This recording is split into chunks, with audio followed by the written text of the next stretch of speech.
Hello everyone, welcome to the class. I hope कि आप सब लोग ठीक होंगे और पढ़ाई लिखाई भी कर होंगे। प्रोबेबिलिटी स्टार्ट कर रहे हैं आज के क्लास में और ये लास्ट चैप्टर है हैंड आउट सोल्यूशन डिस्कशन का। होपफुली इसके पहले जितनी बातें हुई हैं, जितने डिस्कशन हुए हैं, सारी चीज़ें आप लोगों को समझ में आई होंगी। उसी के कंटिन्यूएशन में बात को आगे बढ़ाते हैं। तो टॉपिक क्या रहेंगे, टाइप ऑफ क्वेश्चंस क्या रहेंगे, अगर आज की क्लास की बात कर ले। ऑब्जेक्टिव से स्टार्ट करेंगे, ऑब्वियसली वेरी शॉर्ट आंसर की बात करेंगे और शॉर्ट आंसर टाइप क्वेश्चंस की बात करेंगे। अपकमिंग जो लेक्चर होगा उसमें हम लोग बात कर रहे होंगे केस बेस्ड क्वेश्चंस की और लॉन्ग आंसर टाइप क्वेश्चंस के बारे में। ठीक है, स्टार्ट करते हैं। अगर इस पर्टिकुलर चैप्टर की बात करो, टोटल ऑफ 31 क्वेश्चंस यहाँ पे आपको गिवन है इस पर्टिकुलर हैंडआउट के अंदर, जिसको सॉल्विंग टाइम हमने 150 मिनट्स और लर्निंग टाइम 215 मिनट्स गिवन है अप्रोक्स। ठीक है, इस प्रोबेबिलिटी में जब हम क्वेश्चन सॉल्यूशन की बात करते हैं तो अगर आपको समझ में आ चुका है फंडा, ठीक है, तो सॉल्यूशन में ज्यादा टाइम नहीं लगता। सॉल्यूशन बहुत छोटे छोटे हैं, जैसे कि परम्यूटेशन कॉम्बिनेशन में होता है। तो ज्यादातर जो इसमें चीजें लगनी है टाइम, वो समझने में लगता है। एक बार समझ में आ गई बात, फिर हमने कहा कि सॉल्व करने में ज्यादा टाइम नहीं लगता है। किसी भी पर्टिकुलर क्वेश्चन की बात कर लो, चाहे अब starting with the multiplication theorem है, कंडीशनल प्रोबेबिलिटी है, डिपेंडेंट इंडिपेंडेंट है, टोटल प्रोबेबिलिटी है, बेस थ्योरम है, रैंडम वेरिएबल्स है, यही टॉपिक्स है, इसके अलावा तो और कुछ है नहीं। तो हमने कहा कि इनमें से किसी भी टॉपिक का पर्टिकुलरली बात कर लो, सॉल्व करने में कभी भी इवन लॉन्ग आंसर टाइप में भी 5 मिनट नहीं लगना है, अगर आपको वो क्वेश्चन आ रहा है तो। ठीक है, चलिए बात करते हैं। अगर इस पर्टिकुलर चैप्टर से नंबर ऑफ मार्क्स की बात करें तो टोटल 9 मार्क्स आपको मिलते हैं ऑन एन एवरेज इस चैप्टर से, अगर लास्ट 5 ईयर्स की अगर आप बात करते हो तब। ठीक है, तो 5 मार्क्स और सॉरी 9 मार्क्स अबाउट इस पर्टिकुलर चैप्टर से मिलेंगे, जिसमें से कि हर बारी ऐसा होता है कि कम से कम एक क्वेश्चन तो लॉन्ग में आता है, 2 क्वेश्चन कम से कम ऑब्जेक्टिव में आपके पास आते हैं। ठीक है, 7 नंबर तो आपके पास ऐसे, 7 मार्क्स तो ऐसे ही हो गए आपके पास। ठीक है, बाकी शॉर्ट और वेरी शॉर्ट में अगर पूछ लिया तो वहां पे भी प्रोबेबिलिटी रहती है। केस बेस्ड और असर्शन रीजन में कम चांसेस रहते हैं, बट हाँ ठीक है, फ्रेम करने को तो किसी भी फ्रेम करा जा सकता है। जो ज्यादातर पूछे गए सो फार वो आपके पास ऑब्जेक्टिव में 2 क्वेश्चन आते हैं और एक लॉन्ग में आता है, ये तो श्योर है। बाकी किसी सेक्शन में पूछता है तो that is a different thing, but ठीक है, जो पूछेगा वो जो अब हम यहाँ पे डिस्कस कर रहे होंगे वही होगा, उससे अलग नहीं हो रहा होगा, है ना। क्वेश्चंस वही होंगे। ठीक है, बात करते हैं, आते हैं पहले क्वेश्चन पे। पहला क्वेश्चन कह रहा है कि E and F are independent even such that कि P is 2/3, P F is 3/7, then P E by F not. Usually P by E by F हम लोग जानते हैं, राइट। अगर पी ई बाई एफ की बात करो तो हमने कहा कि यही आपकी कंडीशनल प्रोबेबिलिटी है, और इसको हम लोग क्या लिखते हैं, तो हम लिखते हैं E intersection F divided by P F, right. अगर यहाँ पे अगर बार हो जाएगा तो हमने कहा कि सिर्फ यहाँ पे हमने बार लगा दिया, अब यहाँ पे भी बार लग जाएगा एफ पे। ठीक है, एफ पे बार है, हमने बार लगा दिया। अब अगर इसकी बात करें, हमने कहा कि P E intersection F bar की बात करें तो ये किसके बराबर होता है, P minus P E intersection F के बराबर होता है। पी एफ बार क्या होता है, तो आपको पता है कि कॉम्प्लीमेंट वाला है, तो 1 - पी एफ होता है। ठीक है, तो अब अगर ये दोनों वैल्यूज को मैं इवेलुएट करके ऊपर रख दूं तो मुझे मिल जाएगा। मुझे पी पता है, पी एफ पता है, तो यहां से एफ बार तो पता लग जाएगा कि 1 - 3/7 करोगे तो ये हो जाएगा 4/7, राइट। ये मिल गया। हम यहाँ पे अगर इसकी बात करेंगे तो मुझे पी तो पता है, इंटरसेक्शन नहीं पता। अगर इंटरसेक्शन नहीं पता है तो हमने कहा कि हम लोग जानते हैं कि पी ई बाई एफ जो है वो किसके बराबर होता है।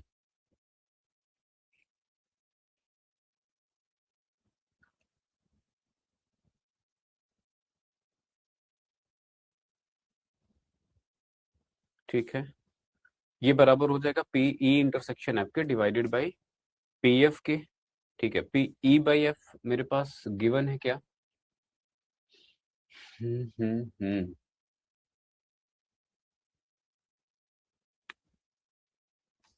ठीक है, ये हमें नहीं गिवन है, राइट। इंटरसेक्शन मेरे पास यहाँ पे नहीं गिवन है, पी एफ बार हमको चाहिए। ठीक है, पी तो ऑलरेडी, चलो ठीक है, इंटरसेक्शन की अगर बात कर लें ठीक है, यहाँ पे एक और इन्फॉर्मेशन हमें होनी चाहिए हमारे पास, ठीक है। तो कह रहा है E and F are two independent events, ठीक है। अच्छा, एक चीज इसमें स्टेटमेंट में क्या गिवन है, कह रहा है कि ये दोनों इंडिपेंडेंट है। इंडिपेंडेंट अगर कभी भी इवेंट होते हैं तो हमने कहा कि इंडिपेंडेंट की क्या कंडीशन होती है, ई इंटरसेक्शन एफ जो होगा वो इन दोनों के प्रोडक्ट के बराबर होगा, पी पी एफ के बराबर होगा।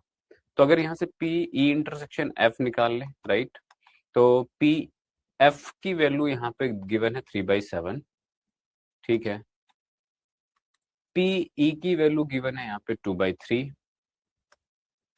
ये इससे कैंसिल आउट हो जाएगा, ये 2/7 हो जाएगा। सारी चीजें आपको पता है, अब यहाँ से इवेलुएट कर लीजिए। तो P E by F bar की बात कर ले तो पी, अच्छा, अब यहाँ पे अभी हमने ये निकाला इंटरसेक्शन, लेकिन हमको ये नहीं मिला है, राइट। हमको ये कहाँ से मिलेगा, हमको चाहिए ये वाली वैल्यू, ठीक है। तो अगर इस वाली वैल्यू की अगर मैं बात कर लूँ ई इंटरसेक्शन एफ बार की, तो ये हो जाएगा P E minus P E intersection F, दोनों वैल्यूज हमने निकाल रखी। पी ई की वैल्यू है 3/7 और यहाँ पे ये वैल्यू आई 2/7, तो ये इन दोनों को सॉल्व करेंगे तो ये 1/7 हो जाएगा, ठीक है। अगर ये 1/7 आ गया तो फिर वैल्यू पुट कर दीजिए। तुमने कहा कि P E by F bar की बात करेंगे तो ये हो जाएगा P intersection F bar divided by P F bar. तो वैल्यूज अगर पुट करोगे तो ये आ जाएगा 1/7, ठीक है। और ये वैल्यू है आपके पास जो हमने पी एफ नॉट की निकाली 4/7, ठीक है।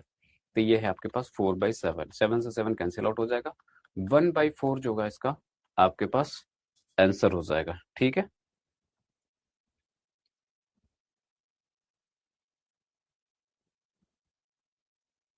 पी ई की वैल्यू आपके पास 2/3 है,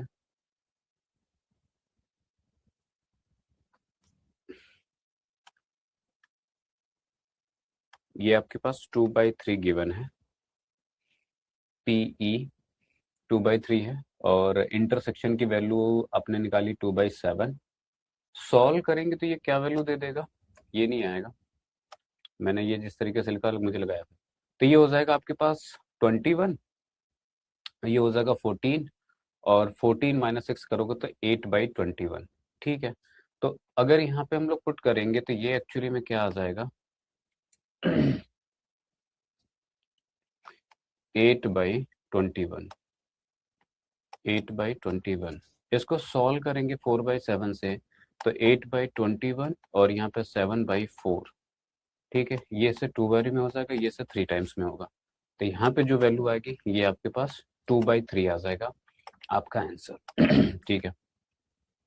चलिए, तो ये आपके पास क्वेश्चन हो गया, ठीक है। ऑप्शन वाइज अगर बात करें तो ये आपके पास सी ऑप्शन है जो कि करेक्ट है। Coming to the next question, कह रहा है कि if A and B are two event such that कि पी ए बाई बी और पी बी बाई ए बराबर है और जो कि 0 के बराबर नहीं है, तो उस केस में कौन सी चीजें सही हैं। हमने कहा कि अगर P A by B given है, कंडीशनल प्रोबेबिलिटी है आपके पास, पी बी बाई ए है, तो हमने कहा कि इसको अगर मैं लिखता हूँ तो ये हो जाएगा P A intersection B divided by P B. यहाँ पे लिखेंगे तो फिर से पी ए इंटरसेक्शन बी लिखेंगे और यहाँ से पी ए लिखेंगे।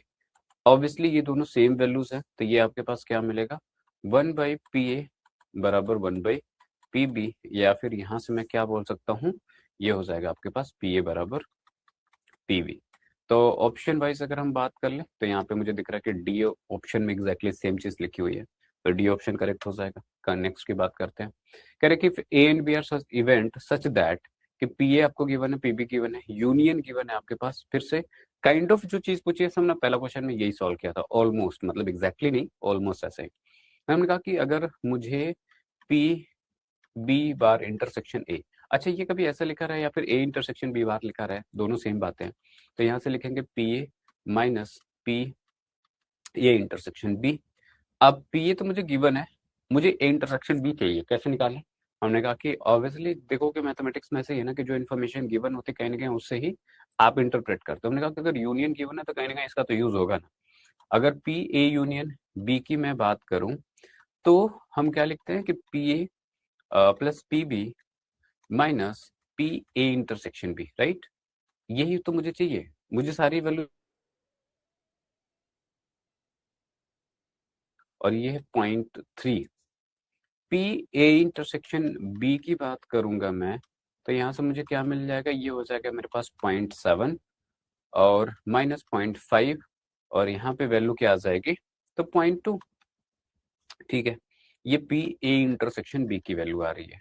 ठीक है, अब इसको मैं अगर ऊपर पुट कर दूं तो यहाँ से मुझे क्या चाहिए, चलो यहाँ से मुझे चाहिए P B not intersection A और ये आ जाएगा आपके पास P A minus P A intersection B. ठीक है, जो पी ए की वैल्यू है वो आपके पास 0.4 है और जो हमने इंटरसेक्शन निकाली है वो वैल्यू आई है 0.2। तो 0.4 माइनस 0.2 करोगे तो 0.2 आ जाएगा। 0.2 को हम लोग 1/5 भी लिख सकते हैं। तो P B not intersection A की जब बात करोगे तो यहाँ पे क्या वैल्यू दे देगा, ये आपके पास 1/5, जो कि ऑप्शन वाइज अगर आप बात करोगे डी ऑप्शन में गिवन है। ठीक है, करेक्ट है। आगे बात करें, coming to the next question. Next question क्या कहता है अगर देखोगे तो घूम फिर के जितने क्वेश्चन करवाए वो कंडीशनल प्रोबेबिलिटी पे कहीं ना कहीं ऑलमोस्ट पूछा गया था आपको। कह रहे कि if A and B are two events such that, फिर से गिवन है, पी बी गिवन है, ए बाई बी गिवन है, यूनियन गिवन है, पी ए निकालना है। तो कहीं ना कहीं फिर से यही रिलेशन जो हमने अभी यूज करे यही यूज हो रहा होगा इसके सोल्यूशन में। तो हमको चाहिए क्या, तो पी ए चाहिए, यूनियन मुझे गिवन है। ठीक है, तो अगर मैं यूनियन का फॉर्मूला लिखूंगा पी ए यूनियन बी, तो हमने कहा कि अभी बताया कि ये होता है P A plus P B minus P A intersection B. अब इंटरसेक्शन नहीं गिवन है, अब इंटरसेक्शन अगर नहीं गिवन तो ऑब्वियसली इंटरसेक्शन निकालने के लिए कुछ ना कुछ गिवन होगा। यहाँ पे गिवन है पी ए बाई बी की वैल्यू मुझे गिवन है और इसको मैं बाई फॉर्मूला अगर लिखूं तो A intersection B divided by P B. Right, अब मुझे इसमें ए बाई बी गिवन है, पी बी गिवन है, तो इंटरसेक्शन निकाल लेते हैं यहाँ से। ए इंटरसेक्शन बी की बात करोगे तो ये हो जाएगा P B into P A by B. दोनों वैल्यूज आपको गिवन है, पी बी इज 3/5, इंटरसेक्शन की बात करोगे, सॉरी ए बाई बी की बात करोगे तो 1/2। तो ये आपके पास 3/10 आ गया। ठीक है, चलिए 3/10 आ गया। इंटरसेक्शन की वैल्यू ऊपर पुट कर दीजिए। हमें अगर ऊपर पुट करेंगे, हमको यहाँ से पी ए चाहिए। ठीक है, आते हैं फिर से, हमने कहा कि पी ए यूनियन बी बराबर आपके पास है पी ए प्लस का पी बी और माइनस का पी ए इंटरसेक्शन बी। सबकी वैल्यूज पुट कर दीजिए। यहाँ पे ए यूनियन बी की जो वैल्यू है वो 4/5 है। ठीक है, ये 4/5 है, हमको पी ए इवेल्युएट करनी है। पी बी की वैल्यू जो है वो आपके पास 3/5 है। इंटरसेक्शन हमने निकाला जो कि 3/10 है। ठीक है, सॉल्व कर लेते हैं। तो यहाँ से 4/5 पी ए और यहाँ से सॉल्व करेंगे तो ये क्या वैल्यू देगा, ये आपके पास यहाँ पे 10 आ जाएगा। 6 माइनस 3 करने तो 3/10 आ जाएगा। पी ए के लिए सॉल्व कर लीजिए यहाँ से, तो पी ए बराबर हो जाएगा 4/5 माइनस 3/10। ठीक है, 10 अगर हम एलसीएम ले लेते हैं तो यहाँ से हो जाएगा 8 और यहाँ पे हो जाएगा 3, तो ये हो जाएगा 5/10 और 5/10 कहने का मतलब 1/2। तो पी ए की वैल्यू जो आ रही है वो आ रही है आपके पास 1/2। ऑप्शन वाइज अगर बात करें तो सी ऑप्शन दिख रहा है यहाँ पे, जिसमें कि 1/2 आपको गिवन है। ठीक है, होपफुली यहाँ तक सबको बात समझ में आ रही होगी। ठीक है, ठीक है, चलिए बिल्कुल सही है। आते हैं नेक्स्ट क्वेश्चन पे। नेक्स्ट क्वेश्चन जो है वो कह रहा है कि if A and B are two independent, फिर से काइंड ऑफ सेम क्वेश्चन ही आपसे पूछा गया है। ठीक है, इस तरीके के रिलेशन बेस्ड अक्सर क्वेश्चन आपसे पूछे जाते हैं। इंडिपेंडेंट इवेंट्स हैं और पी ए की वैल्यू गिवन है, पी बी की वैल्यू गिवन है, तो P A not intersection B not given है। अगर दो इवेंट्स अगर इंडिपेंडेंट हैं, है ना, तो इंडिपेंडेंस में हमने कहा कि उनके साइमल्टेनियसली होने की जो प्रोबेबिलिटी होती है वो उनके प्रोडक्ट के बराबर होती है। Right, P A into P B के बराबर होती है। तो हमने कहा कि ये तो इसके लिए हमने कहा कि इसका जब नॉट निकालेंगे, कॉम्प्लीमेंट निकालेंगे, तो उनका जो कॉम्प्लीमेंट होगा वो भी इसी रूल को फॉलो करेगा। तो ये होगा P A not into P B not. Right, अब हमको पी ए पता है, पी बी पता है, P A not P B not नहीं पता है। हमने कहा कि अगर पी ए पी बी पता है तो पी उसका नॉट तो निकाल ही सकते हैं ना, कॉम्प्लीमेंट तो निकाल ही सकते हैं। हमने कहा कि पी ए नॉट की अगर मैं बात करूंगा तो 1 माइनस पी ए होगा। राइट, इसका मतलब 1 माइनस 3/5 होगा, इसका मतलब ये 2/5 हो जाएगा। अगर पीवी की बात कर लें यहाँ पे, तो हमने कहा कि पीवी क्या होगा, 1 माइनस पीवी नोट क्या होगा, 1 माइनस पीवी होगा, और इसकी वैल्यू पुट करें 1 माइनस, तो ये 4/9 है। 4/9 अगर है, हमने कहा कि सॉल्व कर लेंगे इसको, तो क्या वैल्यू देगा, ये 5/9 दे देगा, राइट। इन दोनों वैल्यूज को प्रोडक्ट में पुट कर दीजिए। तो नाउ ऊपर वाले फॉर्मूले में पुट करेंगे P A not intersection B not, तो ये बराबर होगा P A not into P B not के बराबर, ठीक है। अब अगर ये इसके बराबर है, तो हमने कहा कि क्या कर सकते हैं, ए नोट बी नोट है, हमने वैल्यू पुट कर दीजिए। हमने वैल्यू ऊपर इवेलुएट कर ली है। अब पी ए नोट जो है वो 2/5 है, और पी बी जो है 5/9 है। 5 से 5 कैंसिल आउट होगा, ये 2/9 आ जाएगा। ऑप्शन वाइज अगर हम बात करें, तो 2/9 आपके पास ऑप्शन नंबर डी में करेक्ट दिख रहा है, जो कि इसका सही आंसर हो जाएगा, ठीक है। आगे बात करें, नेक्स्ट क्वेश्चन पे आते हैं। कह रहा है कि two events are independent, they must be mutually exclusive. नहीं, एक्सक्लूसिव होना इंडिपेंडेंट होना दोनों अलग अलग बातें हैं। The sum of their probability must be equal to 1, ऐसा बिल्कुल भी नहीं है। इंडिपेंडेंट का केस में तो बिल्कुल भी नहीं है। कह रहा है कि सी कह रहा है कि बोथ आर करेक्ट, दोनों ही सही नहीं है, तो दोनों कैसे सही हो सकते हैं, एक भी सही नहीं है इसमें से। तो हमने कहा जो बच गया D, none of the above, जिसमें इंडिपेंडेंट में क्या होगा कि उनके साइमल्टेनियसली होने की प्रोबेबिलिटी उनके प्रोडक्ट के बराबर हो जाती है। हमने कहा कि वो क्या होता है, तो हमने अभी बताया कि पी ए इंटरसेक्शन बी है, अगर ये इंडिपेंडेंट है, तो ये P A into P B के बराबर होगा, बेसिकली प्रोडक्ट के बराबर होना चाहिए। तो मेरे पास कहीं ना कहीं कुछ ऐसा ऑप्शन होना चाहिए, तो डी ऑप्शन करेक्ट हो गया। कमिंग टू द नेक्स्ट, कह रहा है कि अगर ए और बी फाई नहीं है, देन इनमें से कौन सा करेक्ट है, ठीक है। और अगर ए और बी 5 नहीं है, तुमने कहा कि पी ए बाई बी जो होता है, P A intersection B divided by P B होता है, राइट। तो ये सही है, बी ऑप्शन, ठीक है। इसमें कुछ करने की जरूरत नहीं है, ये कभी भी नहीं होता है, आपको भी पता है। ये भी कभी भी 1 के बराबर नहीं होगा, ये भी गलत है, ठीक है। आते हैं नेक्स्ट पे। नेक्स्ट कहता है कि a bag contains 5 red and 3 blue balls, if 3 balls are drawn at random without replacement, then probability of getting exactly 1 red ball is. अगर मेरे पास एक बैग है जिसमें कि कह रहे हैं कि 5 रेड है 3 ब्लू है, 5 रेड है मेरे पास और 3 ब्लू है, इनमें से 3 बॉल निकाली जाती है और बिना रिप्लेसमेंट के निकाली जाती है। मतलब एक निकाल लिया तो उसको बाहर रख दिया, फिर दूसरा निकाला उसको बाहर रख दिया, तीसरा निकाला बाहर, करके एग्जैक्टली 1 रेड चाहिए। अगर आप 3 बॉल निकालते हो, इन तीनों में एग्जैक्टली 1 रेड होने का मतलब क्या है, इनमें से कोई एक रेड हो जाए। अब रेड ये भी हो सकता है, ये भी हो सकता है, ये भी हो सकता है, लेकिन अगर पहला रेड हो गया, तुमने कहा कि बाकी जो होंगे वो दोनों ब्लू होंगे। अगर पहला ब्लू है दूसरे रेड, तो हमने कहा कि इस तरीके से कॉम्बिनेशन बनेंगे।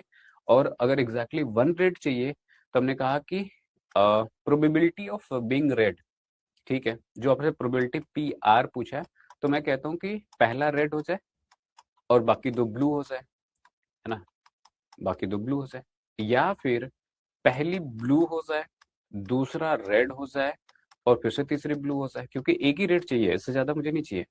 और क्या हो सकता है, हमने कहा कि पहली ब्लू हो जाए, दूसरा ब्लू हो, और तीसरी क्या क्या हो जाए, रेड हो जाए, तब भी मेरे पास रेड मिल जाएगा।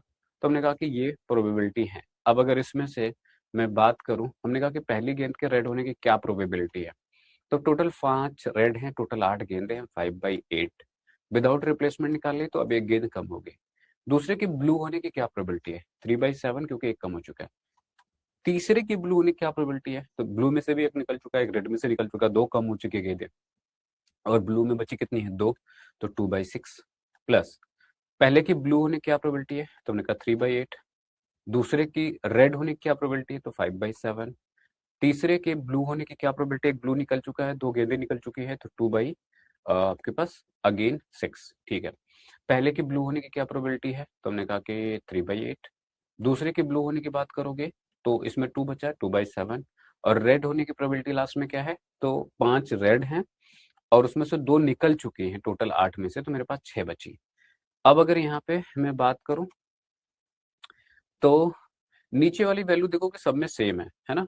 तो मैं इसको अगर एज इट इज लिख लूँ, 8 × 7 × 6, और ऊपर की बात करूं तो ये कितना हो जाएगा, ये 30 हो जाएगा, प्लस यहाँ पे बात करोगे तो ये भी 30 हो रहा है, प्लस ये भी 30 ही हो रहा है, तो 90 है ना, डिवाइडेड बाई 8 इंटू 7 इंटू 6, ठीक है।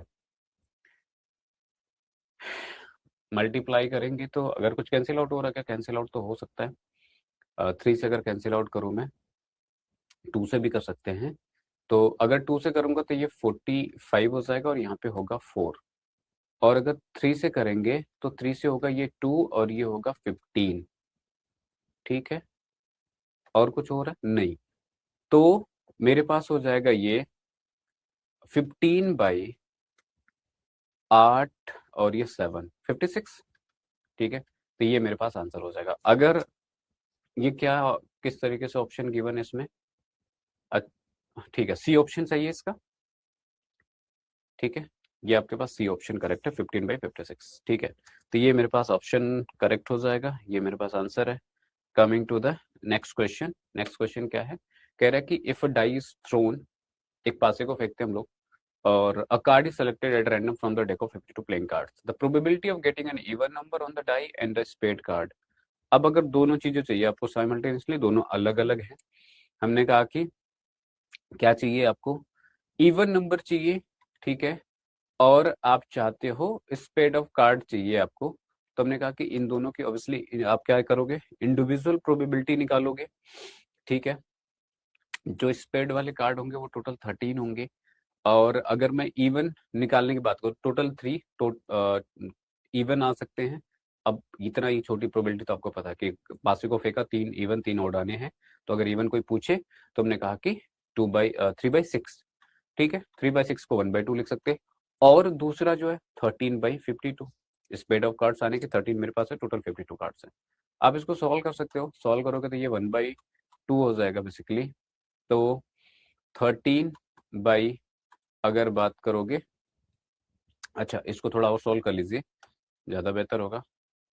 इसको कैंसिल आउट करोगे तो ये 4 आ जाएगा, राइट। तो 1/8 जो होगा इसका आंसर हो जाएगा, ठीक है। ऑप्शन वाइज बात करें तो सी ऑप्शन में आपको दिख रहा है कि ये 1/8 आपके पास है, ठीक है। वो फुली बात समझ में आ रही होगी। नेक्स्ट क्वेश्चन को एक बार आप रीड आउट करें।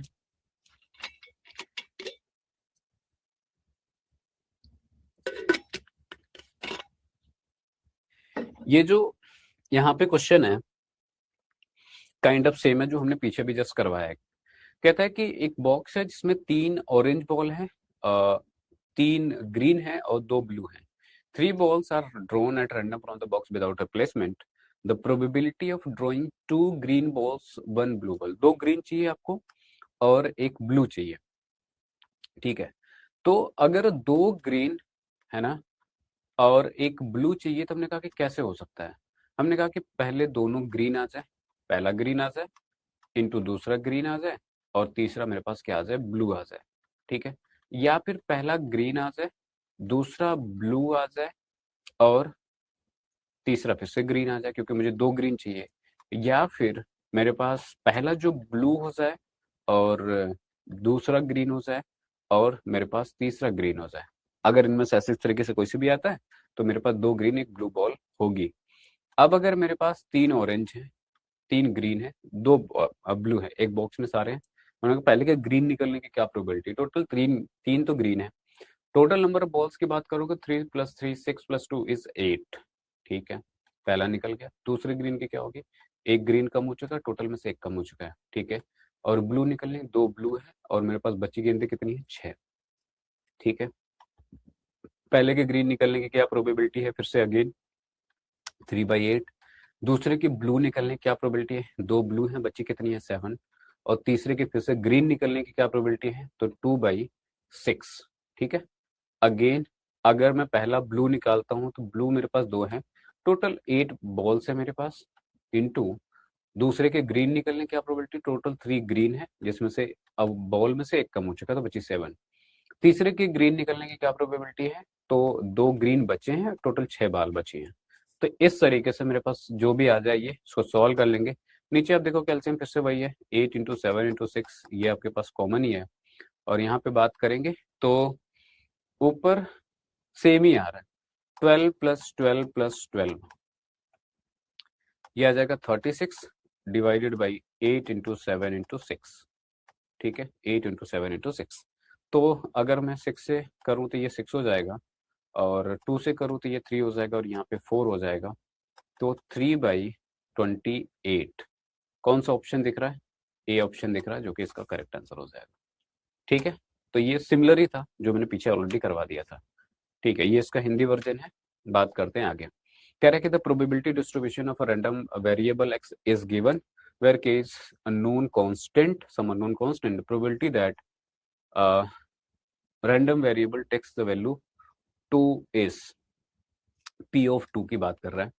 लेकिन पी ऑफ 2 निकालने के लिए मुझे के चाहिए होगा पहली बात तो, है ना, क्योंकि के अननोन है। के को पहले सॉल्व कर लेते हैं। हमने कहा कि प्रोबेबिलिटी डिस्ट्रीब्यूशन में मुझे पता है कि प्रोबेबिलिटीज का जो सम होता है ना, किसी भी रैंडम वेरिएबल के लिए हमने कहा कि वो 1 के बराबर होता है। सारे प्रोबेबिलिटीज का सम करोगे तो अगर मैं समेशन ऑफ पी एक्स की बात कर लूँ तो अब इसलिए यही आएगा, P of 0, P of 1, P of 2, P of 3, P of 4। ठीक है, यही होगा। इन सब का सम जो होना चाहिए वो 1 के बराबर होना चाहिए। गिवन क्या है? 0.1 गिवन है, के गिवन है, 2 के गिवन है, प्लस का के गिवन है, प्लस का 0.1 गिवन है, 1 के बराबर होना चाहिए। तो अगर मैं बात करूं तो ये हो जाएगा 4 के, और ये हो जाएगा प्लस का 0.2 बराबर 1। 4 के बराबर हो जाएगा 1 माइनस 0.2, तो 4 के बराबर क्या हो गया? 0.8। के लिए बात करोगे तो 0.2 आ गया, मतलब के की वैल्यू मेरे पास 2 आ चुकी है। हमसे चाहिए, कह रहा है कि probability of random variable takes value 2। अब 2 की बात करोगे तो यहाँ पे ये 2 ले रहा है, राइट। तो इसकी अगर पी ऑफ 2 की बात करें, ऑलरेडी गिवन है इसमें, और पी ऑफ 2 की जब बात करेंगे तो ये मैंने 2 के बराबर है। के की वैल्यू आपने ऑलरेडी निकाल चुके हैं, तो के की वैल्यू यहाँ पे 2 हो जाएगा। तो जो प्रोबेबिलिटी आपके पास आएगा 2, ये आपके पास क्या आ जाएगा? तो 0.4। और ठीक है, 0.4 कहने का मतलब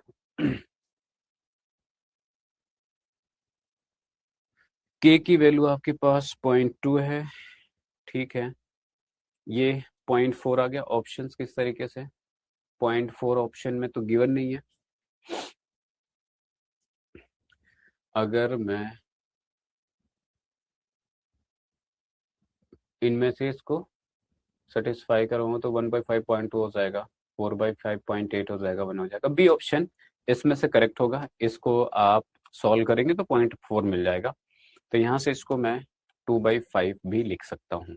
ठीक है, एक तरीका ये था कि इसको हम के की वैल्यू को 1/5 लिख सकते थे, और 1/5 जब लिखते तो यहाँ से ये 1/5 होता, तो यहाँ पे 2/5 आ जाता। तो एक वो तरीका था, ठीक है, ऑप्शन वाइज। बट कोई नहीं, आप जैसे चाहो वैसे चेक कर सकते हो। Coming to the next question, ये इसका हिंदी वर्जन है। अब हम बात कर रहे हैं so very short answer type के। ये आपके पास टोटल ऑब्जेक्टिव क्वेश्चन थे 11, जिसमें हमने बात करी। मोर ऑफ काफी क्वेश्चन इसमें डिस्कस हो गया, कॉन्सेप्ट्स बेसिकली ज्यादा डिस्कस हो गए। कह रहे हैं कि prove that A occurrence of head on the first event, first coin, and B is the event's occurrence of tail on the second coin in the toss of two coins are independent। Coin को दो बार आप toss करते हो तो पहले पे head आए, दूसरे पे टेल आए, और इस बात के आने की जो प्रोबेबिलिटी है वो इंडिपेंडेंट है। ये बात आपको प्रूव करनी है। इंडिपेंडेंट का क्या कॉन्सेप्ट था? हमने कहा कि अगर ए और बी आप दो इवेंट डिफाइन करते हो तो इनका इंटरसेक्शन की जो प्रोबेबिलिटी है इनके इंडिविजुअल प्रोबेबिलिटी के प्रोडक्ट के बराबर होनी चाहिए। हमने कहा कि दो कॉइन को टॉस करते हो तो जो सैंपल स्पेस आपके पास बनेगा वो क्या आएगा? या तो दोनों पे हेड आ सकता है, दोनों पे टेल आ सकता है, पहले पे हेड दूसरे पे टेल, या फिर पहले पे टेल दूसरे पे हेड आ सकता है। टोटल सैंपल स्पेस यही है। अगर मेरे से ए इवेंट कह रहा है कि हेड ऑन द फर्स्ट, तो फर्स्ट पे हेड आने का मतलब हेड आ सकता है और हेड टेल आ सकता है, राइट। अगर सेकंड पे टेल की बात कर रहे हैं तो सेकंड पे टेल की जब बात करेंगे तो सेकंड पे टेल कैसे आ सकता है? हमने कहा कि हेड टेल आ जाए और दूसरा टेल टेल आ जाए, ठीक है। अगर इन दोनों का मैं इंटरसेक्शन की बात करूं, ए इंटरसेक्शन बी की पहले पे हेड हो दूसरे पे टेल हो, तो इनका कॉमन मुझे सिर्फ यही दिख रहा है, तो ये हो जाएगा आपके पास हेड टेल, राइट। अब अगर मैं मेरे से कोई पूछे कि probability of A intersection B क्या होगा, तो हमने कहा कि number of sample point divided by total number of sample point in sample space divided by, अच्छा यही आएगा सिर्फ, डिवाइडेड बाय कुछ नहीं। इंटरसेक्शन के अंदर 1 एलिमेंट है, सैंपल स्पेस के अंदर मेरे पास 4 एलिमेंट है। प्रोबेबिलिटी ऑफ ए की बात करोगे तो हमने कहा कि N A divided by N S. N A के अंदर 2 एलिमेंट है, इसके अंदर 4 एलिमेंट है, इसका मतलब 1/2। अगर मेरे पास कोई प्रोबेबिलिटी बी पूछे तो N B divided by number of इसमें, तो इसमें भी 2 एलिमेंट थे, टोटल 4 है, 1/2 है। चेक कर लो, हमने कहा कि अगर ये इंडिपेंडेंट हुए, है ना, तो इनका जो इंटरसेक्शन है वो बराबर होना चाहिए इनके इंडिविजुअल प्रोबेबिलिटी के प्रोडक्ट के बराबर। ठीक है, अब ये 1/4 आया मेरे पास, ये मेरे पास 1/2 आया है, ये भी 1/2 आया, तो 1/4 बराबर 1/4 बराबर है।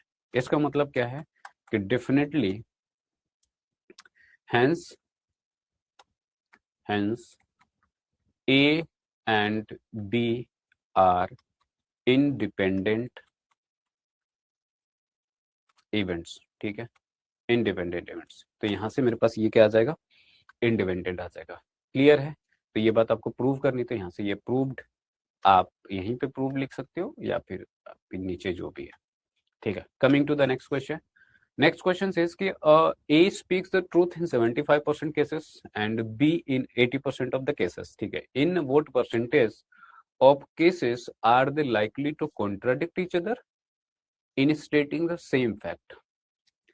75% केसेस में ए झूठ बोलता है, ठीक है, और बी 80% केसेस में झूठ बोलता है। तो हमने कहा कि सॉरी, नहीं नहीं, यहाँ पे झूठ नहीं बोलता है, कह रहे कि ये ट्रुथ बोलते हैं दोनों, ये 75% में केस में और बी जो है 80% केस में। ये कॉन्ट्राडिक्ट करने चाहिए, कॉन्ट्राडिक्ट करने चाहिए मतलब अगर ए सच बोल रहा हो तो बी झूठ बोल रहा हो, है ना, राइट। अगर ये ट्रुथ बोल रहा हो तो दूसरा लाई बोल रहा हो, या फिर पहला अगर लाई बोल रहा हो तो दूसरा ट्रुथ बोल रहा हो। तो हमने कहा कि कॉन्ट्राडिक्ट करने का मतलब यही हुआ। ठीक है, अब अगर यहाँ पे मैं बात करूं कि ए के ट्रुथ बोलने की क्या प्रोबेबिलिटी है, तो हमने कहा कि ये कह रहा है 75% केसेस में ये ट्रुथ बोलता है, इसका मतलब आप करोगे 3/4 यहाँ पे, राइट। तो ए के झूठ बोलने की क्या प्रोबेबिलिटी है, तो हमने कहा कि 1 - 3/4 हो जाएगा, विच इज 1/4, राइट। अगर मैं बी की बात करूं,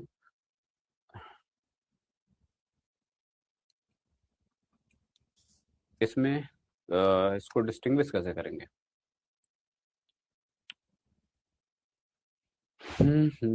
ए और बी के लिए, ठीक है, लिख देते हैं ऊपर। तो फॉर ए हम बात कर रहे हैं यहाँ पे, फॉर बी की बात कर रहे हैं, तो बी के केस में जो ट्रुथ बोल रहा है वो, इसको इवन बोल देते हैं, इसको इवन नॉट बोल देते हैं, इसको E2 बोल देते हैं, जो आपका जो बी है उसको सच बोलने को। तो ये कह रहा है कि 80% केसेस में ये सच बोलता है, तो इसका मतलब है कि 0 से 0 कैंसिल आउट कर दोगे तो 8/10 होगा। 8/10 को अगर आप 4 नहीं 2 से डिवाइड कर दो तो 4/5 आ जाएगा। ठीक है, और अगर ये सच बोल रहा है इतने केसेस में, तो हमने कहा कि E2 नॉट की बात करोगे तो ये आपके पास 1 - 4/5 करोगे तो ये 1/5 आ जाएगा। तो इनके झूठ और सच बोलने की प्रोबेबिलिटीज मेरे पास अब यहाँ पे पता है। हमसे कह रहा है कि कॉन्ट्राडिक्ट करनी चाहिए, तो कॉन्ट्राडिक्ट करने का मतलब पहला सही बोल रहा तो दूसरा झूठ बोल रहा, और दूसरा सही बोल रहा तो पहला झूठ बोल रहा। ठीक है, तो हमने कहा कि probability of contradicting, probability of contradict each other क्या होगा, तो हमने कहा कि अगर यहाँ पे हम बात करें तो हमने कहा कि पहला सच बोल रहा हो but at the same time simultaneously जो दूसरा हो वो झूठ बोल रहा हो। ठीक है, और पहला अगर झूठ बोल रहा हो, ए डैश हो, तो हमने कहा कि दूसरा क्या कर रहा हो, सच बोल रहा हो। इस बात की प्रोबेबिलिटी ऐसा होगा तो ये क्या करेंगे, एक दूसरे को कॉन्ट्राडिक्ट करेंगे। ठीक है, अब अगर ये है तो हमने कहा कि इस केस में साइमल्टेनियसली पहले को झूठ और दूसरे के पहले को सच और दूसरे के झूठ बोलने की क्या प्रोबेबिलिटी है, तो ये इंडिपेंडेंट है, हमने कहा ये प्रोडक्ट के बराबर हो जाएगा। तो हमने कहा कि P E into P E two dash plus P E dash into P E two, right. ऊपर भी लिख सकते थे या डायरेक्टली ये लाइन भी लिख सकते थे। तो अगर मैं इवन की बात करूं, मैंने कहा कि ये 75/100 था, 3/4 था इसकी प्रोबेबिलिटी, और इसके झूठ बोलने की प्रोबेबिलिटी क्या है, 1/5 है दूसरे के। ये पहले के सच बोलने की प्रोबेबिलिटी है और ये दूसरे के झूठ बोलने की प्रोबेबिलिटी। पहले की झूठ बोलने की क्या प्रोबेबिलिटी थी, तो अगर पहले के झूठ बोलने की प्रोबेबिलिटी करोगे तो ये 1/4 है, ठीक है। और दूसरे के सच बोलने की जो प्रोबेबिलिटी है वो 4/5 है, ठीक है। तो ये 4/5 होगा। सॉल्व कर लीजिए। सॉल्व करेंगे तो इन सब का एलसीएम आप 20 ले सकते हो, ऊपर 3 बचेगा, यहाँ पे 4 बचेगा, तो 7/20 जो होगा इसके, ये आपका, अच्छा ये 20 है नॉट 26, तो ये क्या हो जाएगा आपका इस पर्टिकुलर क्वेश्चन का आंसर हो जाएगा कि पहला सच बोल रहा हो तो दूसरा झूठ बोल रहा हो, और अगर दूसरा झूठ बोल रहा हो तो पहला सच बोल रहा हो, ठीक है। तो ये मेरे पास हो गया। Coming to the next question, ठीक है। तो ये मेरे शॉर्ट आंसर क्वेश्चन थे। अब हम बात कर रहे हैं शॉर्ट आंसर टाइप क्वेश्चंस के बारे में। कह रहे कि the probability distribution of number 2025 में पूछा हुआ सवाल है। कह रहा है कि probability distribution of number of students being absent in the class on Saturday is as follows. Calculate P चाहिए इनको, calculate the mean of the number of student, ठीक है। दो चीजें पूछी गई हैं, एक तो पी बताओ। प्रोबेबिलिटी डिस्ट्रीब्यूशन में आपको पता है कि प्रोबेबिलिटीज का सम हमेशा 1 होता है। तो अगर मैं यहाँ से बात करूं कि पी ऑफ एक्स जो कि बराबर होगा P of 0, P of 2, P of 3, P of 4 है नॉट 3, पी ऑफ 5, हमने कहा कि ये हमेशा क्या होता है 1 के बराबर होता है। तो यहाँ से अगर मैं बात करूँ पी 2p 3p प्लस का p बराबर 1, तो ये हो जाएगा कितना, 3 2 5 2 7, तो 7p बराबर 1 हो जाएगा। और p की वैल्यू की बात करें तो ये 1/7 हो जाएगा। दैट्स इट, खत्म बात। पहला तो हो गया कैलकुलेट p। दूसरा कह रहा है मीन। मीन कैसे निकालते हैं, तो हमने कहा कि मीन निकलता है आपके पास summation of x into P X, right.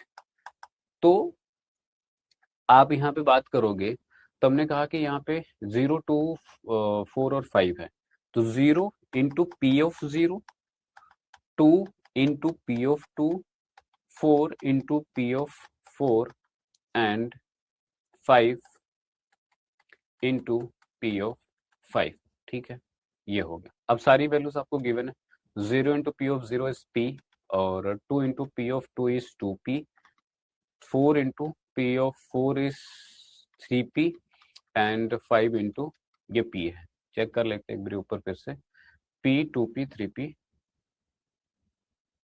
2 3 1 2 3 1 1 2 3 1 0 2 4, ठीक है। सॉल्व करेंगे तो यहाँ पे आ जाएगा, ये तो 0 हो जाएगा, ये 4p हो जाएगा, ये 12p हो जाएगा और ये 5p हो जाएगा। तो ये हो जाएगा आपके पास 12 4 16 5 21, 21p, 21p होगा। p की वैल्यू हमने ऑलरेडी निकाल रखी है, तो p की वैल्यू पुट करेंगे तो 21 इंटू 1/7, और ये क्या हो जाएगा, तो आपके पास 3 हो जाएगा, जो कि आपका आंसर हो जाएगा, ठीक है। होपफुली आप सबको ये बात समझ में आ रही होगी, ठीक है। ये आपके पास 3 हो जाएगा, इसका आंसर हो जाएगा। Coming to the next question. देखो मैं बहुत ज्यादा टाइम नहीं दे रहा हूँ, ऑब्वियसली हम सोल्यूशन की बात कर रहे हैं, तो सीधा का सीधा हम सोल्यूशन पे ज्यादा फोकस कर रहे हैं, ठीक है। कह रहा है कि for a vacancy advertise in newspaper 3000 candidate submitted their application.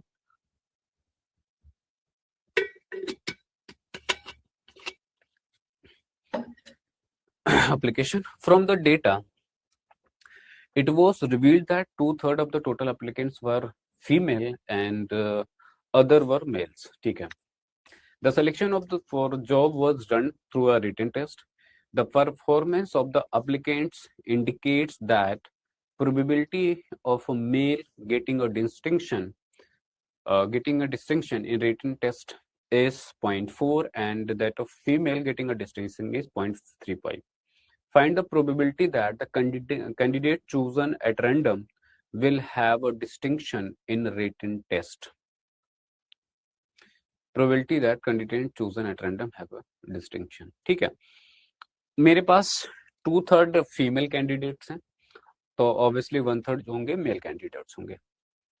Male candidates के डिस्टिंक्शन आने की प्रोबेबिलिटी 0.4 है और फीमेल के डिस्टिंक्शन आने की प्रोबेबिलिटी मेरे पास 0.3, तो डिस्टिंक्शन आना चाहिए किसी भी कैंडिडेट का। तो हमने कहा कि वो मेल हो उसका डिस्टिंक्शन आ जाए, या वो फीमेल हो उसका डिस्टिंक्शन आ जाए, किसी का आ जाए तो हमने कहा कि टोटल प्रोबेबिलिटी थ्योरम का क्वेश्चन अगर आपको समझ में आ रहा तो ठीक है।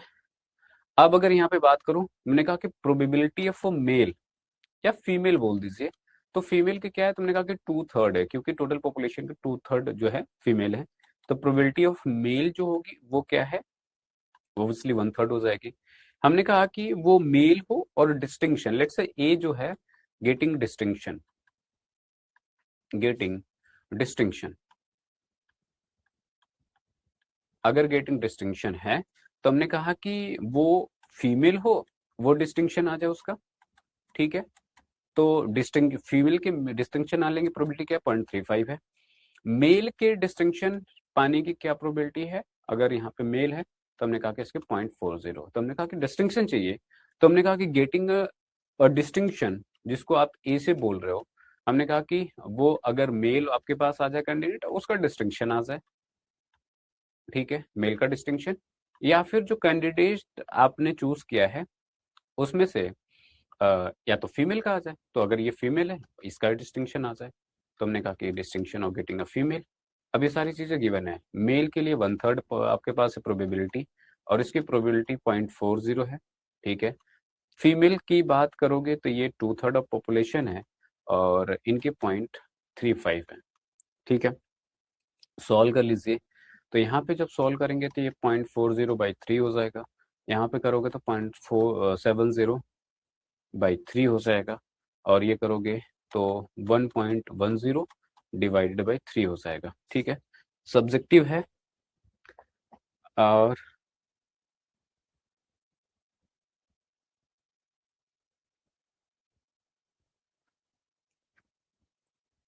.40, 0.70, 1 ठीक है। तो ये बेसिकली 1.1 डिवाइडेड बाई 3 हो जाएगा, जो कि सही है। अगर 11/3 का नहीं, ठीक है ठीक है ठीक है ठीक है। तो जो प्रोबेबिलिटी यहाँ पे हो जाएगी, एक काम ये कर सकते हैं कि या तो आप ऐसे लिख लो, इसको थोड़ा सा अच्छा बनाने के लिए ये कर सकते हैं 10 से ऊपर नीचे मल्टीप्लाई कर लेते हैं, तो ये ऊपर का एक दशमलव इधर साइड आ जाएगा और नीचे 30 हो जाएगा, तो ये ज्यादा बेटर दिखने में लग रहा है। तो ये आपके पास क्या हो जाएगा, आंसर हो जाएगा। यहाँ तक भी छोड़ दे तो तब भी ये भी सही है, कोई दिक्कत नहीं है, करेक्ट है, टोटली फाइन। ठीक है, नेक्स्ट पे आते हैं। नेक्स्ट क्वेश्चन क्या कहता है, ये इसका हिंदी वर्जन है। नेक्स्ट में कहता है कि ये speaks to 60% in cases, B 90% cases में आपके पास सच बोलता है। What percentage they are likely to, अब ये एग्जैक्टली सेम क्वेश्चन है जो पीछे करवाया, मैं फटाक से कर देता हूँ इसको। हमने कहा कि ए जो है, इसको प्रोबेबिलिटी ऑफ ए, मतलब कहा कि फॉर ए अगर इसके मैं ट्रुथ बोलने की प्रोबेबिलिटी की बात करूँ तो 60% केसेस में बोलता है ये ट्रुथ। तो 6/10 बोल सकते हो, या फिर 3/5 बोल सकते हो इसको, ठीक है।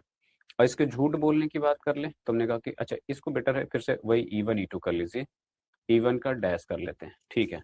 तो हमने कहा ये क्या होगा, तो 1 - 3/5 हो जाएगा, तो ये आपके पास 2/5 हो जाएगा। फॉर बी की बात कर लेते हैं, अब करवा चुका हूँ तो इसको मैं एक्सप्लेन नहीं कर रहा हूँ। तो पी ऑफ बी होने का कि अगर इसको आप E2 से डिनोट करते हो सच बोलने को इसको, तो हमने कहा कि ये कितने परसेंट केसेस में सच बोल रहा है, तो ये कह रहा है कि 90% केसेस में सच बोल रहा है, तो 90/100, या फिर यहाँ पे 9/10 लिख सकते हैं, ठीक है। इसको कैंसिल आउट तो हो गया नहीं, तो रहने देते हैं। हमने कहा कि इसके झूठ बोलने की क्या है, E2 डैश बोल दीजिए, तो 1 - 9/10 कहने का मतलब है ये 1/10 हो जाएगा, ठीक है। हमने कहा कि अगर ये एक दूसरे का कॉन्ट्राडिक्ट कर रहे होंगे तो रिक्वायर्ड जो प्रोबेबिलिटी है, required probability to contradict, contradict कब होगा, जब पहला सच बोले दूसरा झूठ बोले, है ना। पहला सच बोले तो हमने कहा कि P ऑफ E1, और जब पहला सच बोल रहा हो तो दूसरा क्या बोल रहा हो, झूठ बोल रहा हूँ, राइट। और अगर पहला झूठ बोल रहा हो तो दूसरा सच बोल दे, राइट। तो E1 dash into P E2 बोल दे, तो ये आपके पास सच बोले। तो ये क्या हो जाएगा, अब यहाँ पे सारी वैल्यूज गिवन है। P E1 कह रहा 60% केसेस में, 60% का मतलब ये था कि 3/5, ठीक है ठीक है। ये 3/5 था, और इसके E2 के मतलब B के झूठ बोलने की प्रोबेबिलिटी 1/10 है आपके पास। E1 के झूठ बोलने की प्रोबेबिलिटी आपके पास 2/5 है, ठीक है। और E2 के सच बोलने की जो प्रोबेबिलिटी है 9/10 है। 90% केसेस में ये सच बोलता है। सॉल्व कर लीजिए। सॉल्व करेंगे तो नीचे तो 50 हो जाएगा और यहाँ पे 3 हो जाएगा और ये 18 हो जाएगा। तो ये आपके पास आ जाएगा 21/50, ठीक है। ये जो होगा इतने % चांसेस है कि ये क्या कर रहे होंगे, एक दूसरे को कॉन्ट्राडिक्ट कर रहे होंगे कि एट द मोमेंट एक सही बोल रहा होगा, दूसरा झूठ बोल रहा होगा, दूसरा सही बोल रहा होगा तो पहला झूठ बोल रहा होगा। Coming to the next question says कि आपके पास the random variable X has following probability distribution. क्या क्या पूछा गया है? If the mean of ax is 3, find the value of a and b, hence probability of getting x greater than 3, ठीक है। इसका मीन गिवन है आपके पास, ठीक है, जो कि गिवन है आपके पास 3। तो ए और बी की वैल्यू निकालनी है और फिर उसके बाद ये मुझे वैल्यू इवैल्यूएट करनी है, ठीक है। करते हैं। तो पहली बात तो इसमें 2 कंडीशन जो होती है आप हमेशा लगा दें। पहली कंडीशन ये है कि पहली बात तो प्रोबेबिलिटीज का जो सम होगा, ठीक है, समेशन ऑफ प्रोबेबिलिटी किसी भी रैंडम वेरिएबल का, वो क्या होगा, तो 1 के बराबर होता है। तो 0.2 प्लस ए प्लस 0.2 प्लस बी, ये हमेशा 1 के बराबर होगा। तो यहाँ से मैं क्या लिख सकता हूँ, 2a प्लस का b बराबर 0.2 उधर लेके जाओगे तो 1 माइनस 0.4 हो जाएगा। इसका मतलब 2a प्लस बी 0.6 के बराबर हो जाएगा। इक्वेशन नंबर 1 मान लीजिए, क्योंकि 2 वेरिएबल मेरे पास अननोन है ए और बी, तो मुझे कहने के 2 इक्वेशन चाहिए। कह रहा है कि मीन गिवन है आपको। अब मीन की जब हम बात करते हैं तो हमने कहा कि P of summation of x into P of x जो होता है, ये आपके पास जो होता है वो क्या होगा, तो ये क्या क्या है, 0 नहीं, 0 नहीं है, 1 2 3 4 5 है। तो 1 into P of 1, 2 into P of 2, 3 into P of 3, 4 into P of 4 और 5 इंटू पी ऑफ 5।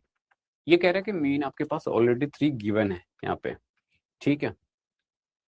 मीन जो है आपके पास ऑलरेडी 3 गिवन है। सॉल्व कर लेते हैं इसको।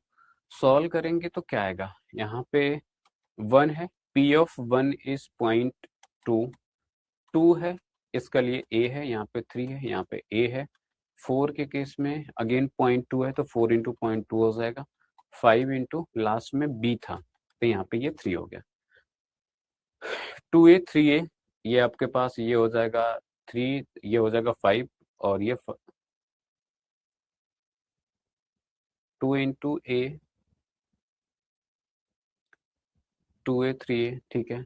5a 5b हो जाएगा और तो 5a प्लस 5b और यहाँ पे तो ये 0.2 हो जाएगा, ये 0.8 हो जाएगा, दोनों मिलके 1 हो जाएंगे। तो इसको मैं लिख सकता हूँ 3 माइनस 1, ठीक है। और ये 5a प्लस का 5b बराबर यहाँ से 2 हो जाएगा, ठीक है। अब 2 इक्वेशन है, दोनों को सॉल्व कर लेंगे। ऊपर भी एक इक्वेशन है जो कि कह रहा है 2a प्लस बी बराबर मेरे पास क्या है, 0.6 है। तो इक्वेशन 1 में आप ऐसा कर सकते हैं कि 6 से मल्टीप्लाई कर लीजिए और 6 से मल्टीप्लाई करके सब्ट्रैक्ट कर दीजिए, ठीक है। ऐसे कर लीजिए या फिर वहां से b की वैल्यू इसमें पुट कर दीजिए। तो हमने कहा कि फ्रॉम इक्वेशन 1, फ्रॉम 1 अगर b की बात करूं तो इसको मैं 0.6 माइनस 2a लिख सकता हूँ, 0.6 माइनस 2a लिख सकता हूँ। और यहाँ से अगर इसमें वैल्यू में पुट कर दूं तो 5a प्लस का 5b की बात करोगे तो 0.6 माइनस का 2a बराबर का 2 है, 5a हो जाएगा और प्लस का 3 हो जाएगा और यहाँ पे क्या हो जाएगा, 10a हो जाएगा, बराबर 2 होगा। यहाँ से वैल्यू के लिए सॉल्व करेंगे तो माइनस का 5a प्लस का 3 बराबर 2 होगा और माइनस का 5a बराबर का माइनस का 1 हो जाएगा। a के लिए सॉल्व करोगे तो 1/5 हो जाएगा, ठीक है। a की वैल्यू क्या आ गई, तो 1/5 आ गई यहाँ पे, ठीक है। पहली चीज, अब अगर मुझे मेरे पास a है तो मैं b निकाल लेता हूँ। b बराबर क्या है, b बराबर गिवन है 0.6 माइनस 2a। तो 0.6 माइनस यहाँ पे 2 इंटू 1/5 करोगे तो ये हो जाएगा आपके पास 3 माइनस 2 होल डिवाइडेड बाई 5। इसके ये भी बी की वैल्यू भी 1/5 ही आ गई मेरे पास। ठीक है, ए और बी की वैल्यूज मेरे पास 0.5 आ चुके हैं। ठीक, सॉरी 1/5 1/5 1/5 को चाहे तो हम लोग 0.2 लिख सकते हैं। तो ये 0.2 है और ये भी 0.2 है, आप ऐसा लिख सकते हो। ठीक है, एक तो ए और बी निकल गया। दूसरा जो मेरे से पूछा गया है कि probability of random variable greater than 3। 3 से बड़े की अगर बात करोगे, अच्छा बराबर और बड़े की बात कर रहे हैं, इक्वालिटी भी होल्ड कर रहे हैं, तो हमने कहा कि इनकी प्रोबेबिलिटीज के लिए आपको बात पूछा गया है, ये इनका सम निकाल लीजिए। ठीक है, तो probability of X which is greater than equals to 3 का मतलब ये है, यहाँ पे अगर मैं बात करूंगा तो ये हो जाएगा P of 3, P of 4, P of 5। यहाँ पे वैल्यूज मुझे ऑलरेडी गिवन है। पी ऑफ 3 की वैल्यू जो है वो आपके पास ए है, 0.2 है और बी है। ठीक है, ए प्लस 0.2 प्लस बी, इसकी वैल्यू 0.2 आई है, इसकी वैल्यू 0.2 ऑलरेडी है, इसकी वैल्यू भी 0.2 आई है। ऐड कर देंगे तो ये 0.6 आ जाएगा, जो कि प्रोबेबिलिटी ऑफ ग्रेटर देन 3 आ रहा है। ठीक है, तो ये आपके पास फाइनल आंसर होगा इस पर्टिकुलर क्वेश्चन का। ठीक है, लास्ट में मैं हर बारी आंसर जरूर चेक कर रहा हूँ, तो वो वही है कि कहीं चीज ऐसा तो नहीं कि कैलकुलेशन वाइज मैंने कुछ छोड़ दिया, कुछ रह गया हो। ठीक है, होपफुली बात समझ में आ रही होगी। Coming to the next question. Next question ये इसी का हिंदी वर्जन था। नेक्स्ट क्वेश्चन है आपका क्वेश्चन नंबर 18, जो कह रहा है कि random variable X can take all non negative integral values and the probability that X take under R is proportional to, ये आपके पास गिवन है 5 की पावर माइनस आर। ठीक है, ये जो प्रोबेबिलिटी है एक्स के लिए बात कर रहे हैं, कह रहे हैं कि पी ऑफ एक्स जो है वो प्रोपोर्शनल टू है 5 की पावर माइनस आर। प्रोपोर्शनैलिटी अगर मैं हटाऊं तो यहाँ पे मुझे कांस्टेंट लगाना पड़ेगा और ये 5 की पावर माइनस का आर हो जाएगा।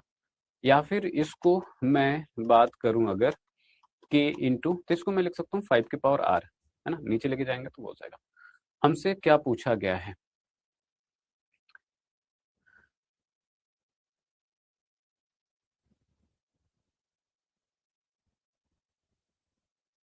Random variable X can take all negative integrals values and the probability, जो all non negative, on non मतलब जीरो, स्टार्टिंग फ्रॉम जीरो से कोई भी पॉजिटिव वैल्यू ले सकता है एक्स, और आर के लिए यहाँ पे 103 पूछा गया। ठीक है, अच्छा ये कोई भी अगर नॉन नेगेटिव वैल्यू ले सकता है, तो मैंने कहा कि यहाँ पे आप पी ऑफ जीरो की बात कर सकते हो, राइट। अगर पी ऑफ जीरो की बात करोगे तो 1 अपन क्या हो जाएगा 5 की पावर जीरो। आप पी ऑफ 1 की बात कर सकते हो, के इंटू 1/5 की पावर 1 हो जाएगा। किसी भी आप इसके नॉन नेगेटिव की बात कर सकते हो, के इंटू 1/5 के पावर स्क्वायर हो जाएगा। और यहाँ से जब बात करोगे तो मैंने कहा कि किसी कोई भी वैल्यू ले सकता है, तो आप यहाँ तक एन तक जा सकते हो, राइट। जहां तक जाना है आर तक जा सकते हो। आप इस तरीके से वैल्यूज को लेते चले जाइए। ठीक है, अब अगर आर तक जाओगे तो हमने कहा कि हर बारी मुझे कुछ ऐसा ही वैल्यू मिलता जाएगा। और अगर मैं, हमने कहा कि किसी भी प्रोबेबिलिटीज का अगर सम की मैं बात करता हूं, तो ये हमने कहा कि always P of summation of P of x जो होता है वो 1 के बराबर होता है। तो मतलब यहां से अगर मैं बात करूं कि 5 की पावर 0, के 5 की पावर 1, के 5 के पावर 2, ऐसे ही ये सारी वैल्यूज लेते चले जाएगा जब भी आप एक्स की वैल्यूज आप जैसे भी पुट करते जाओ नॉन नेगेटिव वैल्यूज, राइट। अब अगर यहाँ पे मैं बात करूं एंड सो ऑन, और हमने कहा कि ये जो सम होगा हमेशा 1 के बराबर होगा, ये तो पता है, ये प्रोबेबिलिटीज का सम होता है, जो किसी भी रैंडम वेरिएबल के जो सम होंगे सारे, उनका समेशन 1 होगा। ठीक है, अब अगर यहाँ से बात करूँ तो हमने कहा कि के लिखा हुआ है, ये 1 लिखा हुआ है, ये 1 के इंटू 1/5 लिखा हुआ है, के इंटू 1/25 लिखा हुआ है, के इंटू 1/5 क्यू लिखा हुआ है, ऑन एंड सो ऑन, और ये 1 के बराबर लेगा। के अगर मैं कॉमन ले लूँ यहाँ से, तो यहाँ पे वैल्यू आएगी 1, 1/5, 1/25, 1/125 एंड सो ऑन, राइट। ये एक दिख रहा है कि मुझे जीपी बन रहा है। अब अगर जीपी बन रहा है तो जीपी का सम मुझे पता है, ठीक है, इन्फिनाइट टर्म्स तक। तो हमने कहा कि ये होता है ए अपॉन 1 माइनस आर। ए की बात करूंगा तो ये 1 है। 1 माइनस आर की बात करेंगे तो आर क्या होगा, T2/T1 करोगे 1/5/1 करोगे तो 1/5 ही आ जाएगा। तो यहाँ पे 1/5 आ गया। और ये किसके बराबर है, तो 1 के बराबर है। अगर ये 1 के बराबर है, सॉल्व करेंगे तो ये हो जाएगा 5 माइनस 1 4/5 है ना। तो 1/4/5, तो इसको लिख सकते हैं 5/4 बराबर 1। के लिए सॉल्व करेंगे तो 4/5 यहाँ से अगेन आ जाएगा। ठीक है, ये वैल्यू मुझे के मिल गया। अभी के मिलने के बाद यहाँ पे हमसे जो पूछा गया है कि find the probability of random variable which is less than 3। ठीक है, अगर p ऑफ लेस देन 3 की आप बात कर रहे हो तो हमने कहा कि क्या होगा, p when x is less than 3। तुमने कहा कि लेस देन 3 के केस में p ऑफ 0 आएगा, p ऑफ 1 आएगा, p ऑफ 2 आएगा। तो हमने कहा कि यहाँ से अगर मैं उसकी वैल्यू बात कर लूँ p ऑफ x देन 3, तो ये आपके पास आ जाएगा p of 0 plus p of 1 plus p of 2। क्योंकि लेस देन इक्वालिटी नहीं है तो हम 3 पे नहीं जाएंगे। p ऑफ 0 क्या था, तो k की वैल्यू तो आपको मिल ही चुकी है। ये था p ऑफ 0 जो हमने सबसे ऊपर निकाली थी। यहाँ पे p ऑफ 0 है k इंटू 5, 1/5 की पावर 0, बेसिकली 1 है वो, है ना। तो अगर मैं यहाँ पे वैल्यूज पुट कर दूं, यहाँ पे हो जाएगा 1, यहाँ पे हो जाएगा 1/5 और यहाँ पे हो जाएगा k इंटू 1/25, राइट। वैल्यूज को अगर मैं यहाँ पे 4/5 जो कि k है आप बाहर ले लो, ठीक है, जैसे भी है एक एक स्टेप में सॉल्व k कर लिया तो 1 प्लस 1/5 प्लस 1/25 हो जाएगा। और की वैल्यू 4/5 है, यहाँ पे पुट कर दिया। 25 को एलसीएम ले लिया तो ये हो जाएगा 25, ये हो जाएगा 5, ये हो जाएगा मेरे पास 1। तो 31 4 इंटू 31 डिवाइडेड बाई 125 हो जाएगा। और इसको मैं मल्टीप्लाई करके सॉल्व कर लूँ तो यहाँ पे क्या हो जाएगा, ये 4 हो जाएगा और ये हो जाएगा 12 और ये 125। तो ये मेरे पास p of x less than 3 हो जाएगा और ये मेरे पास आंसर होगा। ठीक है, यही आपसे पूछा गया था। होपफुली बात समझ में आ रही होगी सबको। Coming to the next question. Next question says कि the probability that it rains today is 0.4। ठीक है, if it rains today the probability that it will rain tomorrow is 0.8। if does not rain today the probability that it will rain tomorrow is 0.7। ठीक है, अगर बारिश आज होती तो कल होने की अगर आज हो रही तो आज होने की प्रोबेबिलिटी 0.6 है और आज हुई तो कल भी हो, इसकी प्रोबेबिलिटी 0.8 है। आज अगर बारिश नहीं हो रही तो कल बारिश होगी, इस बात की प्रोबेबिलिटी 0.7 है। ठीक है, अब इसके बेसिस पे बोला गया है कि P1 P2 P3 P4 4 condition है। कह रहा है कि P1 denotes the probability it does not rain today, आज नहीं हो रही बारिश। P2 denotes the probability that it will not rain tomorrow if it rains today, आज हो रही तो कल नहीं होगी, इस बात की प्रोबेबिलिटी है। P3 जो है denotes the probability that it will rain tomorrow if it does not rain today.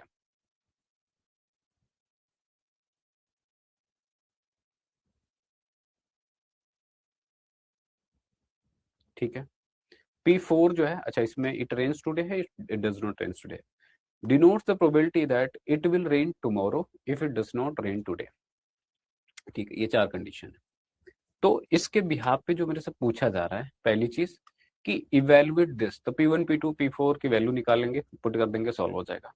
दूसरा पूछा जा रहा है calculate the probability of raining tomorrow, कि कल बारिश होगी, इस बात की क्या प्रोबेबिलिटी है। अगर सिनेरियो में समझाऊं, ये इसका हिंदी वर्जन है। हमने कहा कि सिनेरियो कुछ ऐसी है कि अगर मैं बात करूं आज बारिश होने की जो प्रोबेबिलिटी है 0.4 है, तो अगर आज बारिश होने की प्रोबेबिलिटी 4 है तो बारिश नहीं होने की प्रोबेबिलिटी क्या होगी, 0.6। होने और ना होने का सम हमेशा 1 होगा। अगर आज होने की प्रोबेबिलिटी 0.4 हो तो आज नहीं होने की प्रोबेबिलिटी 0.6 है।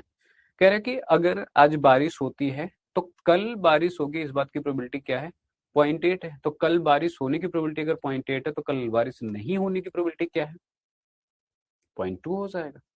अगर आज बारिश नहीं होती है उस केस में कल बारिश होगी, इस बात की प्रोबेबिलिटी है मेरे पास 0.7। तो कल आज बारिश नहीं हुई है और कल होने की प्रोबेबिलिटी 0.7 है, तो कल बारिश ना होने की प्रोबेबिलिटी क्या हो जाएगी, 0.3 हो जाएगी, राइट। अब इसके बेसिस पे पूछा गया हमसे P1 जो बोला गया है, P1 इज की denotes the probability it does not rain today. ठीक है, P1 जो है आज बारिश नहीं हो रही है, तो यहाँ पे हमने लिखा कि आज बारिश नहीं हो रही है। ठीक है, P2 जो मेरे से बोल रहा है, कह रहा है कि denotes the probability that it will not rain tomorrow, कल बारिश नहीं होगी जबकि आज बारिश हुई है ना। तो आज बारिश हुई है, कल बारिश ना हो, तो आज बारिश हुई है यहाँ पे, कल बारिश ना हो, इसका मतलब ये P2 हो जाएगा। और इसका उल्टा पूछा था कि आज अगर बारिश नहीं हुई तो कल बारिश होने की प्रोबेबिलिटी, तो ये P3 हो जाएगा। और लास्ट में पूछा गया है कि अगर आज बारिश नहीं हुई तो कल भी बारिश नहीं होने की प्रोबेबिलिटी, तो 0.3।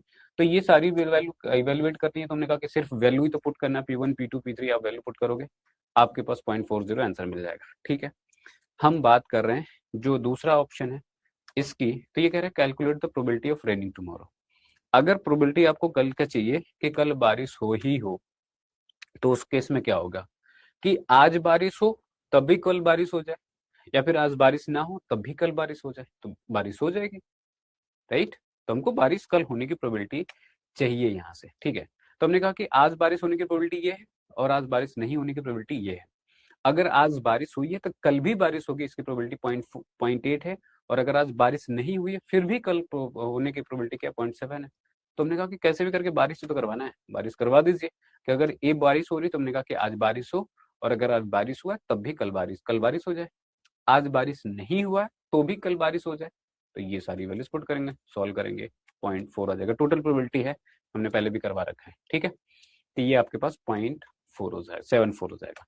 Coming to the last question, कह रहा है कि in answering question on a multiple choice test a student इधर नोज द आंसर और गेसेस द आंसर, या तो उसको पता है या तो वो गेस कर रहा है।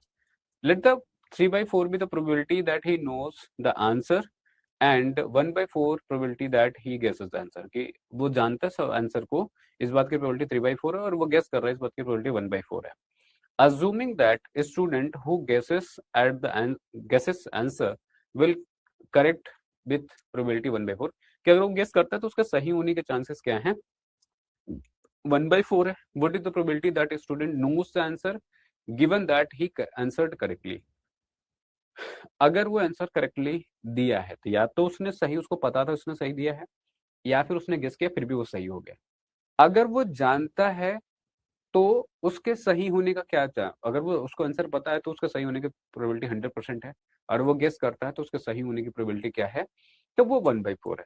तो हमने कहा कि अगर इनको मैं E1 E2 से डिनोट कर लूं, कि जो E1 है उसको आंसर पता है, E2 जो है वो आंसर को गेस करता है, तो उसको पता होने की प्रोबेबिलिटी क्या है 3/4 है, और E2 जो है उसको वो गेस कर रहा है। अब अगर ए जो है अगर करेक्ट आंसर देने की प्रोबेबिलिटी है, तो हमने कहा कि अगर वो जान रहा है तो उसके सही देने की क्या प्रोबेबिलिटी है, अगर वो पता है उसको तो वो तो सही आंसर ही करे ना, तो 100% है कि वो जान रहा है वो सही आंसर दे रहा है।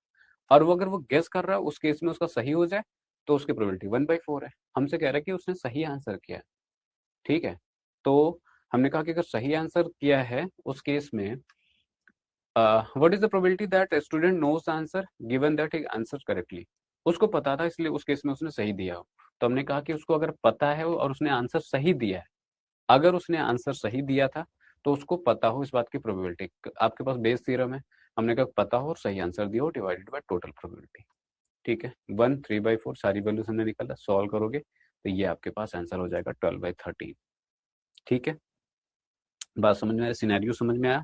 तो इसको सॉल्व करने के लिए मैंने कहा कि कितने टाइम लग जाएगा, 2 minute 3 minute max to max. ठीक है, अगर आपको फंडा समझ में आता है। चलो, तो यहाँ तक ये हम यहीं तक रखेंगे, ये सारे क्वेश्चन थे जो कि आपके ऑब्जेक्टिव में वेरी शॉर्ट में थे।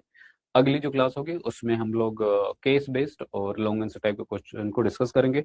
तो होपफुली जो भी मैंने समझाया बात समझ में आई होगी। So on this note, this was all for this particular lecture. Thank you all for watching video. See you in the next lecture.